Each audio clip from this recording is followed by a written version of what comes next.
When people look at the last 10, 11 years in gold and they see sideways action, and then they conclude that, well, gold is no longer an inflation hedge, it's no longer relevant because it's not going anywhere, you have to look at the last 20 years.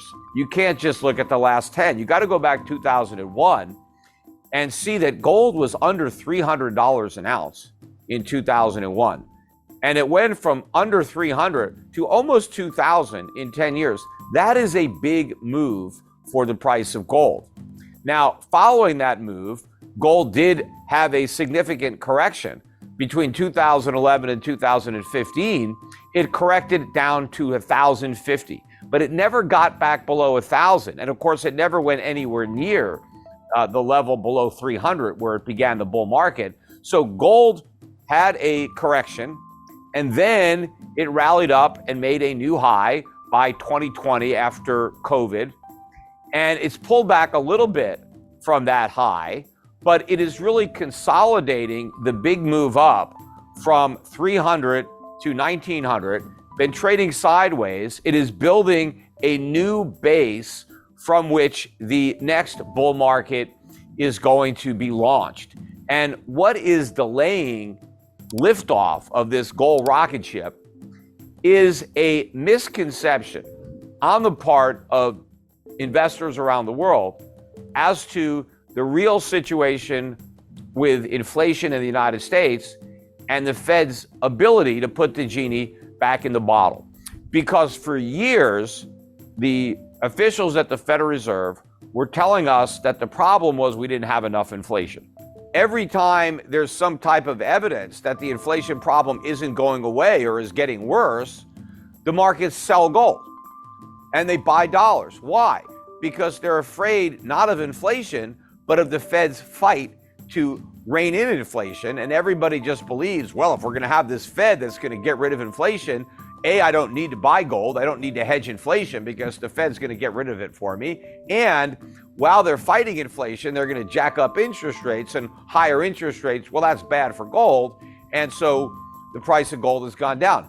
But none of this is true because rising nominal rates don't make a difference to gold. What matters to gold are real interest rates. And as long as they're negative, that's positive for gold. And what the markets don't understand is that inflation's not going back down to 2%. It's more likely to go above 10% because what the Fed is going to bring down with its rate hikes is not inflation, but the economy, because this whole bubble economy has been erected on a foundation of inflation. The whole recovery from the 2008 financial crisis was built on inflation. And now that the Fed is trying to remove some of that inflation, you're taking away the foundation, everything comes collapsing down. Stocks are collapsing. Companies are going bankrupt that never should have existed. All the debt that never should have been taken out, that was non-productive and is now no longer serviceable at a higher rate of interest. The Fed is in the process of creating a much worse financial crisis than the one that it created in 2008.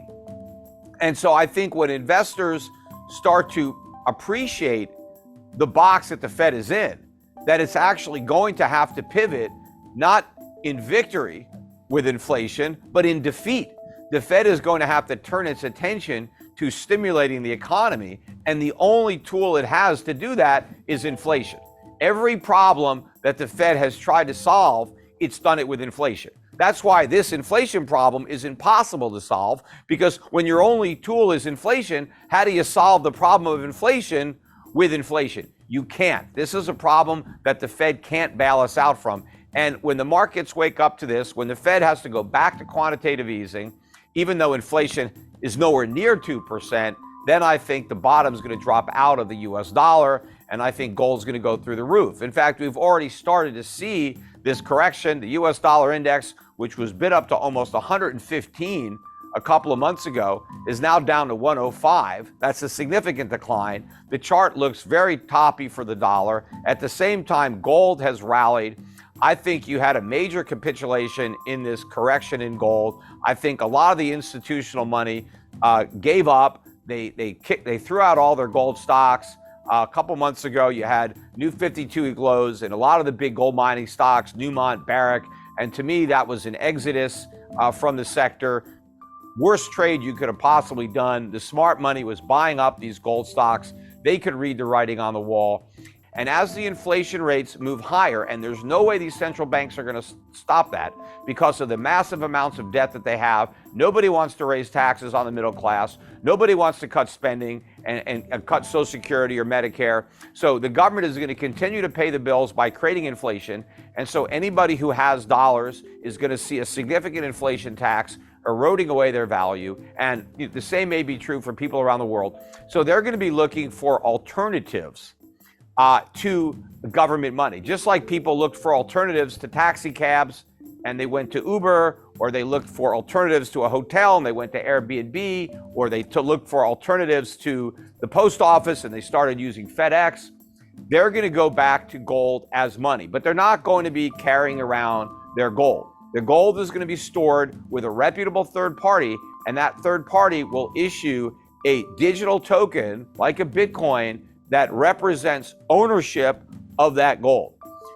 The original paper currencies that circulated in the United States were issued by private banks.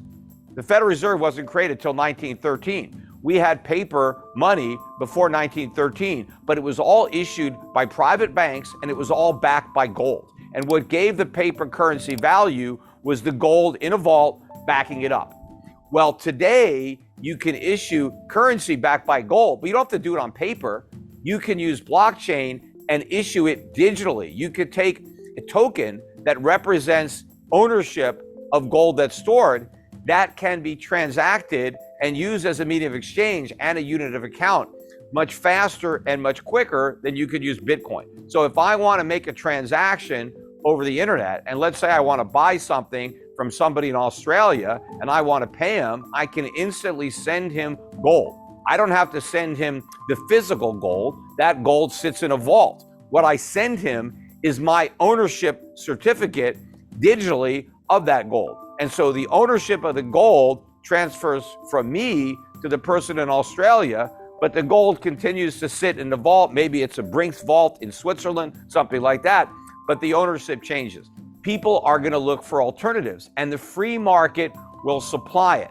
Initially, the free market supplied Bitcoin because people weren't really looking for a store of value or for an alternative medium of exchange.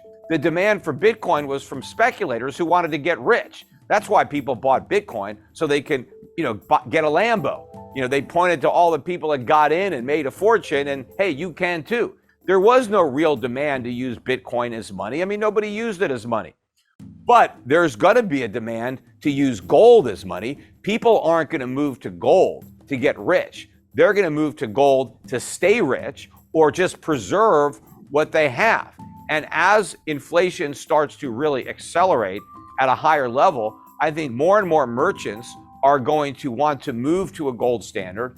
They're going to want to get paid for their goods and services in real money, in gold.